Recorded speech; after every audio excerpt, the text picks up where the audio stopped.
Charli XCX captured the zeitgeist and ruled an entire summer with Brat, and on music, fashion, and film, she rejects the idea of retreading old ground for better and worse. This is her 7th album, and Charli continues to put out work that's just too interesting to not poke around at. This album's definitely love it or hate it, but, at least it'll start some conversations. For this video, you guys know the drill, I'm going to give my overall thoughts and then go track by track and assign a score, so let's go. Overall thoughts.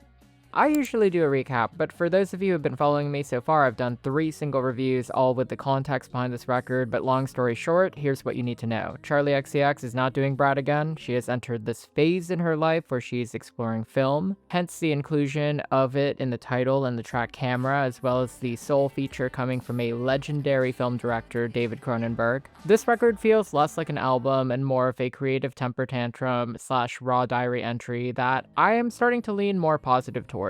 I will be real, I will not call this her worst album, but I'm not going to call it an instant classic either. I think it weirdly parallels Sucker, which I ended up appreciating much more long after the fact, where that was somewhat both a commercial play at conventional pop stardom and its own temper tantrum in its own right. This one is a stark rejection of conventionality. This album contains sounds and concepts that are cut in such a way they don't quite flourish because it ends just as we get into it. And it happens at such a clip that it's clearly intentional but still frustrating. I say this as an angel and not a brat. It is a very hard to digest work that I didn't necessarily love on first hit. This album is a breezy 30-minute listen spread over 11 intimate snapshots of Charli's mentality. We hear Charli's tales of making music with friends, musing about the end of the world, shopping to feel something, insecurities and joys of exploring acting as a career despite starting at 34. Lyrically, I do have to admit this is a step down from Brat in the sense that these do feel like raw first drafts rather than streamlined synth-pop ready stealth smashes, and that's not the point. This is very stream of consciousness, but it does make it hard to breach.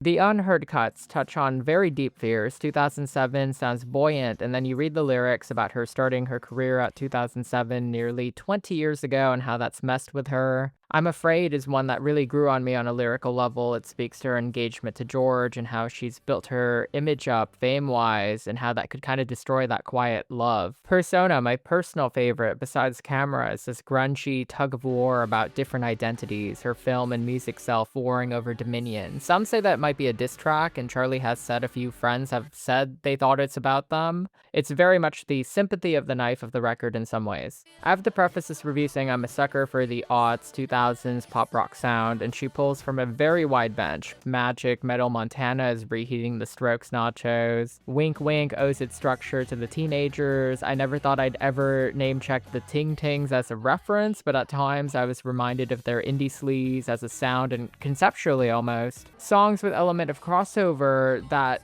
kind of are unapproachable to the wider public at times. That's sort of what I got here. But I will say, AG, Finn, and Charli absolutely tear it up on an instrumental level. For those invested in PC music spirit, it flows on this record. 2007 and Yeah almost feel like tracks that branched out and escaped AG's Britpop. It has this grit that's So Thy Slaughter with a cheekiness to it that Charli occasionally brings to the table in between her dour musings. A very good friend of mine reminded me about Girlfriend of the Year in regards to him finally loving rock music after hating it upon its release. You hear that influence on here sometimes. So many of the songs actually keep themselves very interesting through switch-ups in production. Card Declined evolves and unravels from something harsh and droning to something heavenly and ethereal before taking one last switch up. That song invokes a B-side, I Keep Thinking About You Every Single Day and Night, as an epilogue and sort of a bridge towards Camera. Yeah, which is deceptively simple, does a slowdown in the outro that's gonna make moshing to the record at concerts a lot of fun. I will say the whole record lends itself to a live performance. Charli's intentional paring back on autotune and the rock sound, and what we've seen of the shows teasing the record look amazing. I'm glad I have my tickets. But as a recording, I can't help myself wanting for more substance, more to chew on, less empty space. Charli's always been an artist that has kind of melded with the production vocally. On here, sometimes she's very adversarial to it. Whether it's her vocals or lyricism, even if it is intentional, it doesn't feel as if effective as her old works. But still, there is a magic and a daringness to a record that's very aware about legacy, life being experienced as is, art not equaling immortality. The last minute just being Cronenberg saying, "They are dead, they are gone, no one lasts forever," that haunts me more than any single moment on this record. It will not be my favorite Charli record by far, but it is one that got me to feel deeply and think about things in a very different way from her previous work. She could have easily turned in Diet Brat and coasted on familiarity, but instead, this year alone, she has taken a crack at Baroque pop and now indie sleaze rock sounds. Where she goes next, whether it's a return to safer shores or rockier seas, I'm definitely tuned in, though I do need those B-sides on streaming, especially if you take the music away. That one is a career highlight. I don't know why it's on this album. For those of you who read my Substack review, I rated it a little bit lower there, but after seeing the film, I'm kind of jacking the rating up a little bit just because that film is so gorgeous. I kind of get the vision now, or at least a little bit more than I wrote the initial just music review. And for you music nerds out there, here's my track by track. Rock music, in the context of the record, does set up this image of a Charli that is fighting to find meaning and just create. With the knowledge of what's to come in this record, the chorus feels like a rallying cry to herself to just get over the nerve damage, the pain and fear of failing, just to finally find her stride. Verse 2 just sticks to me as one of the more honest things about a song that's just trying to irony pill itself almost into compliance through invocation of tropes and faux positivity. It's a punk as hell song, and I love it now. Spring Summer 26 is the closest thing you'll get to a title track. I still have gripes about the song's structural build up to nothing, yet the song is very emblematic of both the album's strengths and weaknesses. The pre-chorus has her lamenting the artifice of politics, the usage of her cultural heritage. There's an undercurrent of untapped rage that is cut down by the chorus that's just too airy and demure despite its content. If you want more thoughts, I talked about it in another video. It still bangs for me. Card Decline was an initial dunk for me. AG, Charli, and Finn create a very crunchy soundscape that grates against the ear with these repetitive lyrics. I think it's grunge as hell. She lists handbags, jewelry, smiles, personality, apartment, a backstory, but this card is declined. It's fake. Wear these clothes as a disguise. When she sings JJ Le Coutre, it just tickles my ear. I know I butchered that. The layering of all of this and the production sounds just like a trip towards the end, and then tacking on that B-side confused me, but I think it's such a good lead-in.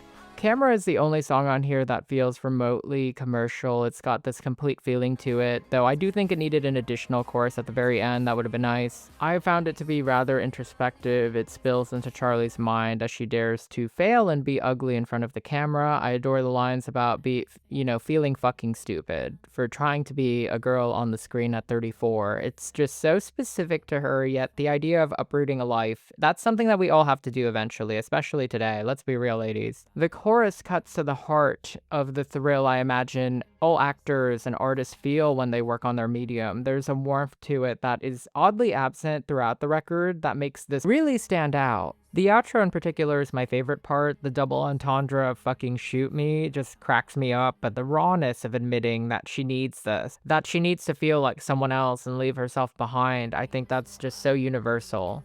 2007 is ear candy to me. There's something to her voice here that just gets me. It's a faux tinge of innocence that's just chopped up to bits in that post-chorus. The soul verse has this cadence to it that's hopeful and haunted. The chorus reflects this odd nostalgia. She started her career in 2008, as we all know, with her mixtape, so this may have been the last year that she had to live before she had inadvertently led herself down this formative path that ate up her youth, a dream that has come true. It almost feels mythical in a sense, like the musical equivalent of that one scene in Interstellar. You know that scene where like Coop is communicating with his past self with the dust in the bookshelves? It felt like that.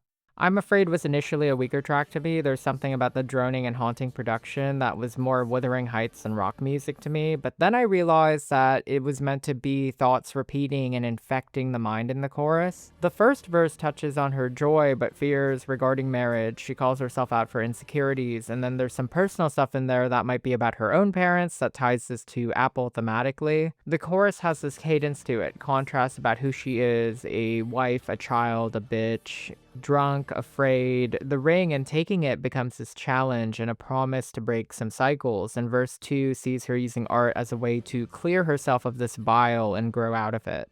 Yeah is a track that lyrically feels like the arc of her career. Verse 1 is this resistant, bratty rejection of trying to play along to trends and bandwagons metaphorically. She wants to make art, and then on the chorus, she changes it up. She's like, yeah, I want to feel it. Verse 2 then has the public rejecting that enthusiasm that she has until they come back in the chorus feeling her entirely. Then the outro slows to this crushing equilibrium where she feels it with them, but then it slows down and peters out. I think it's going to be sick to dance to on the dance floor at the tour, but like it's such a sad song. Wink Wink I did a video on. I still love that chorus. I do think that the song is a little too short. It's a banger, but it oddly dovetails thematically into Yeah, and also in some ways the preceding tracks. She's far from who she was in 2007, and she's playing with changing after I'm Afraid, and she winks at the camera. Is this like another character for her? Can people change?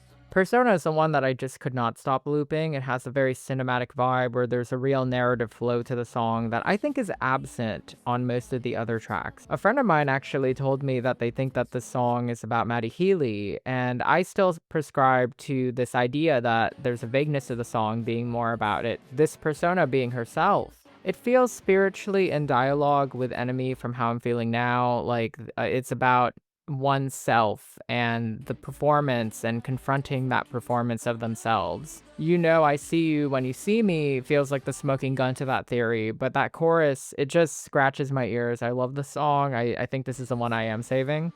Magic Metal Montana is a sweet, rocky little ode to her best friend and longtime collaborator, A.G. Cook. The first verses spill some rich details about what she loves about him: his hair, the dance moves, the girlfriend, all the things that they share in common. I love the choice on the chorus to kind of have this laid back, dry delivery that feels sincere. I don't think this is the strongest track, but it is a sweet little track. No One Lasts Forever featuring David Cronenberg proves that Charli knows how to close on a great note no matter what. There's a lack of irony on this one, which instantly lifts this veil of manufactured cool and short run times. She sings about confidence and meeting this French girl and talking about philosophy. You can tell it's about a real moment in her life. The chorus has this nihilistic but very earnest, freeing quality to it.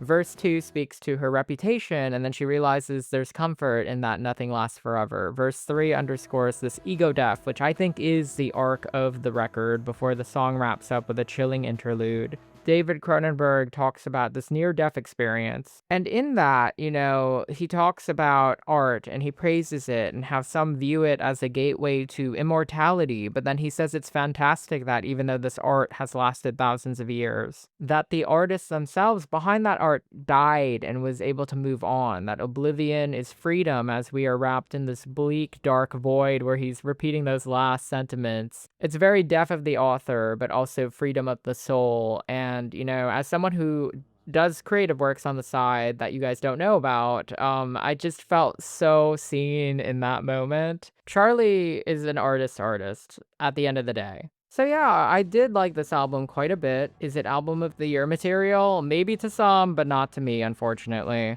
It has its flaws, it has its shortcomings almost by design, but I think the daringness of it and my personal biases regarding the aughts rock feel, I'm gonna give this an 8 out of 10. It's a beautiful ode to process, but also a process of its own to get through. And that's a wrap. Thank you so much for tuning into all of my Charli videos this year. I adore her as an artist. It means a lot to me that you guys trust my opinion about her work. I'm not quite sure this review does it justice, but, you know, let me know in the comments below what you felt about the work. I have a feeling that I'm going to be fighting a lot of you in the comments over whether or not you were disappointed, or some of you might have really dug this, but I don't mind. I am here to create a space for you guys to talk about music and stuff like that. So, thank you again. Thank you to my members for taking that extra step. Thank you to my subscribers. I love you guys. And thank you to my Substack subscribers. I will keep on plugging this in, even though I'm really bad at posting. And I hope to see you next video.